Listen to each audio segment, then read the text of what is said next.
হরে কৃষ্ণ। কোন কোন কর্মে ব্রহ্মহত্যা পাপ লাগে?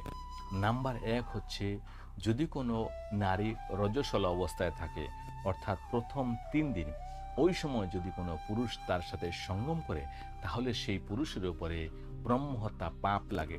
তারপর হচ্ছে, যদি কোনো পবিত্র জলে সেখানে যদি কেউ মলমূত্র ত্যাগ করে বা থুতু ফেলে, যেমন গঙ্গা, যমুনা, গোদাবরী বা নদী, এই সমস্ত জায়গাতে, যে সমস্ত জায়গার জল লোকে পান করতে পারেন বা স্নান করতে পারেন, ওই সমস্ত জায়গায় যদি মলমূত্র, আবর্জনা, থুতু, এই সমস্ত কফ জিনিস ফেলেন বা নোংরা বস্ত্র আদি সেখানে ধোয়া হয়, তাহলেও ব্রহ্মহত্যা পাপ লাগে।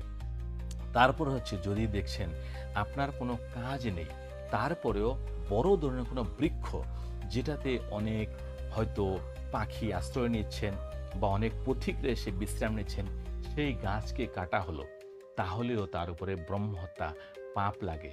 প্রথম পয়েন্টটা বলছি, যে সমস্ত রজস্বলা নারী স্ত্রী বাড়িতে থাকেন, তারা সেই 3 দিন খুবই নিয়ম মেনে চলবেন। অর্থাৎ আপনি বাইরে যাবেন না, কারোর সংস্পর্শে আসবেন না, কাউকে প্রণাম করতে যাবেন না, কারো প্রণাম নেবেন না, এবং দেব মন্দিরে তো অবশ্যই যাবেন না।